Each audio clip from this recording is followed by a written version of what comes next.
For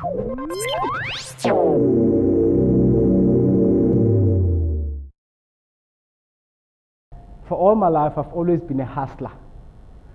I remember back in my days when I was in high school, every now and then we used to go down and go and break up cars, steal stereos and speakers, and then we go back to the township and go and sell them.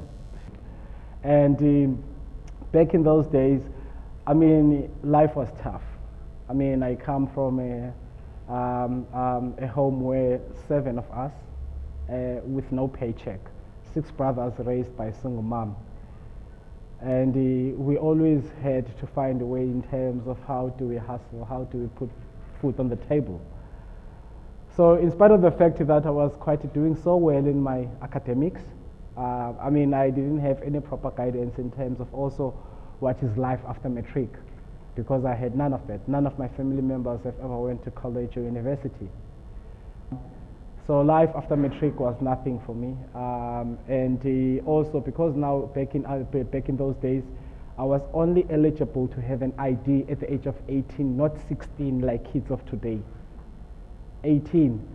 So in spite of the fact that now I was one of the hyper kid, very intelligent, able now to finish school age 16, I could not get any kind of employment because I didn't have an ID. So in my 2 years, I started now exploring other stuff in the township, from business robberies to heist job. My first robbery paid me 50 grand in share, and I bought my first car same day. And I bought my first car same day, and I remember there were 5 of us. We robbed the farm, and we got away with about 360 something rent, but we paid the informant and we shared the money amongst us, and all of us went to buy cars the same day, all 5 of us, and then we came back. We threw a big party, Friday, Saturday, Sunday, Monday, up until Tuesday. And we had all the girls, all the booze, and everything was top notch. And I mean, for 2 years I was quite successful in doing robberies. I was only caught for 1 robbery, in spite of the fact that I was able to spend so much time, but I was only caught for 1 robbery. I think in my life I've done over 10 robberies, which are quite successful.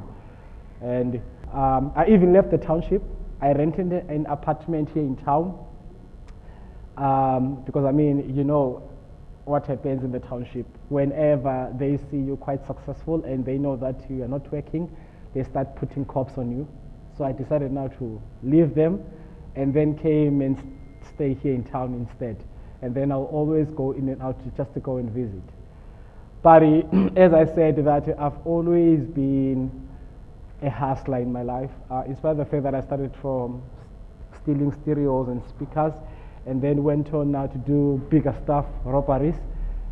Even when I was arrested in prison, I started my own first business there. For 4 years as an awaiting trial in Posmo, I never ate prison food. I ate all the KFCs and the Nandos. Back in 2002, January, a parcel of dacha used to have a street value of 35 rand, and with 1 parcel I used to make 700-800 rand in prison, just smuggling. I had 4 prison officials who were on my payroll, and for 4 years I made all the money that I could make in prison. So the same thing that I was doing outside, making money with robberies, I still continued making money inside prison.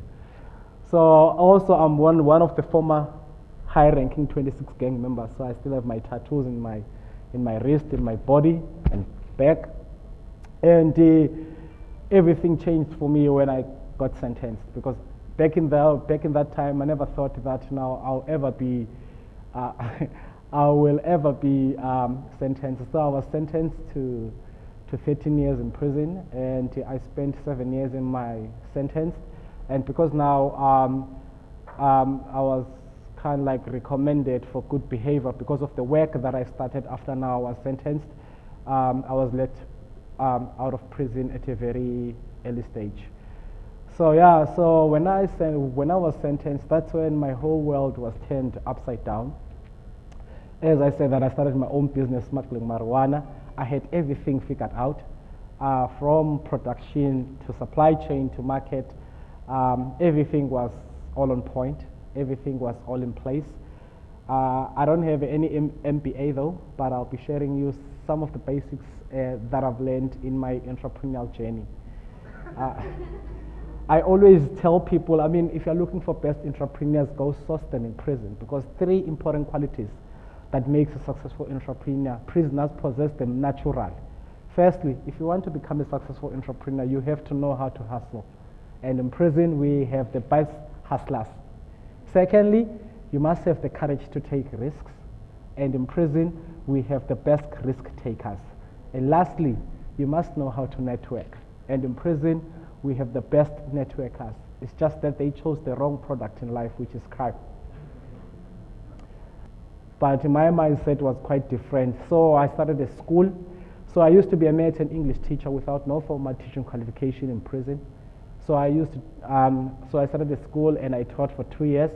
And one day, one of my students asked me a question. Sihle, tell me, what is it that I can start now that will still be relevant in 10 years when I'm released out of prison? And I couldn't give him an answer because I didn't know. But somehow he sparked something in me that got me curious about something. But because now we didn't have access to technology like computers and internet, I could not do anything about that. But when I was released out of prison, then now I decided now to do something about what Peter asked me that day. But unfortunately, I mean, if you spend so much time in prison, you come out, you have nothing. You have to start from rock bottom. But luckily, I had friends and family, because I mean, when news went virally that Sihle is out of prison, everyone would come and see me. Hey Sihle, how has it been? And maybe they will give me 50, here's 50 rand, you buy yourself a drink. Here's 100 rand, you buy yourself toiletries. I ended up using all of that money to buy myself a second-hand computer at Cash Crusaders. And then every morning I used to come here at the city library, here in town, to come and plug into free Wi-Fi, and then did my research.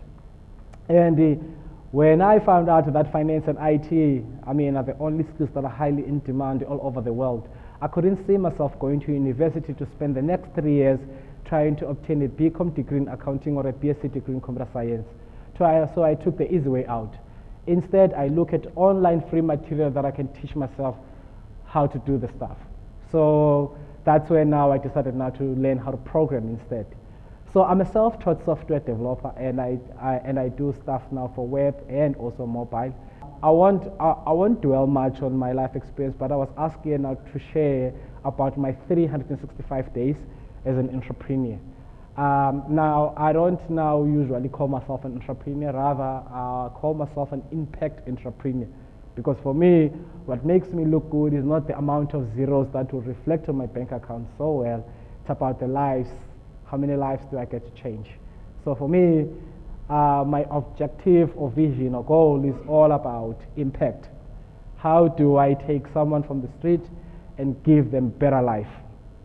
So my first days as an entrepreneur, as I said, that for me, I knew that if I wanted now to make a difference in this world, firstly, I need to educate myself. So I used the internet, thanks to Google, for that. And every time I would always go and Google stuff and download material off, and then go home and go study. So through that, now after teaching myself how to program, I then decided now to start a school. So currently I have a school here in Langa with over 3 classrooms, and I'm currently teaching about 127 township kids how to code. And already I'm partnered with about 8 digital agencies around Cape Town, like Ogilvy, Nona Creatives, Platform 45, Light Switch, and also Responsive. And that's where now I also place some of my students when they graduate from the center. But I'm very passionate about entrepreneurship because, I mean, as I said, that I possess quite very natural abilities and talents in terms of how entrepreneurs should pursue their businesses in this day and age. As I said, unfortunately, I'm not in academia, but I believe that now, with the kind of experiences that I've been through and done that, that now has somehow helped me in terms of acquiring the wisdom that I have now in running my own business. And I wanted now to give you some sort of perspective in terms of how criminals think. Chad, let's say you buy a house. So let's do the imagination game now. So Chad buys a house, everyone feels happy, and then here Sihle comes in, breaking into Chad's house, and then guess what happens? Can anyone guess what happens after Sihle breaking in Chad's house? That's the last thing. Firstly, Chad will put up burglar bars trying to secure the house, and then indirectly Chad does not know that now actually Chad gives me a second task in terms of now going back and do my own work in terms of how do I break in a Chad's house with burglar bars. And then once I master that, I go back to Chad's house and break in. And then guess what happens? He puts up an alarm system and motion sensors. And then indirectly again, he does not know that now he gives me task 3 on how do I break into his house with alarm system. And then I go back to my drawing board and do all my calculations. Then once I get that figured out, I go back in and break in. And guess what happens? No, he sources the armed response team, ADTs and various others to look after his security. Now, again, I go back to my drawing board with task 4 that he has given me. And then also now, I have to calculate in terms of how many times does this ADT armed response patrols here in this vicinity. And also if an alarm system goes off, in terms of time getting to the incident, how much time? So it means that now if they take 5 minutes to get to his house, it means that I have 4 minutes to break in and leave. So it takes great intellect, it takes great accountability, it takes great research in terms of mastering such skills. And that's one skill that most criminal has. But it's just that now they can't put it into context. So my first 365 days coming out, I knew, as I said, I have to educate myself. Once I've done that, I knew that now I have to source funding for me now to be able now to do what I wanted to do, because I couldn't see myself going to work at a fancy company, being a software developer and living the life. I wanted to use my skill and knowledge, my own experiences now to empower other people, especially now people in the township. Langa is just a small township, population 58,000 people, but unemployment rate exceeds over 60%. 70% of the people in that township don't have high school diplomas. 90% of the households don't have computers. Now you can imagine, what are the prospects for a better life for them if now they are not in the level that is required in terms of access to job opportunities in South Africa? Especially now if the whole world is moving in the digital space. Everything now is digital. If you're looking for a job, you have to go online. If you want now to apply for a bursary or a school, everything is done online.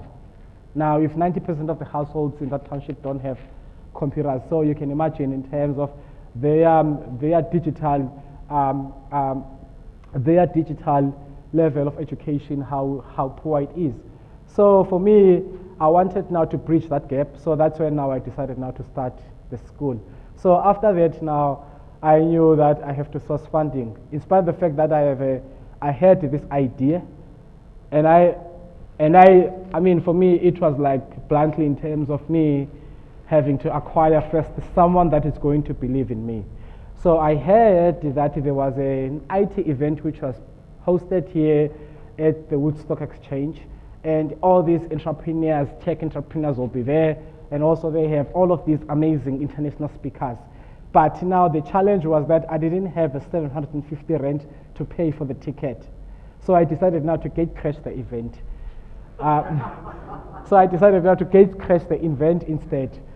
So I met one guy who was at the door, and I told him my story in terms of who am I, and why is it that I'm there. And he was so fascinated that now he placed me at a table where one of the speakers that gave me the first funding was sitting. So when he came back now from speaking from the podium, we decided not to chat, and we even went for coffee. And then now, after that now, he said, Sihle, one of the things that really fascinates me, I have been doing all of these speaking events from all over the country, but I've never found or never met anyone so unique as you. So drop me a proposal, then I'll give you the money. Now, I didn't know how to write proposals, guys. So I went home and wrote a half-page Word document. And through that, I got my first funding to start a school. All I did was just thank you for meeting me today. It's just such a blast that we've met and had a chat. Thanks you for your time, hoping that now when you come to Cape Town, we'll meet again. And as I was saying, based on the conversations that we've had, this is what I was looking for, and this is how much. And as I said, that I didn't know what to write there, and I didn't know how to formulate. I did go online looking at templates that how to write a business plan, but I then decided actually this won't work for me. Let's rather go with my heart.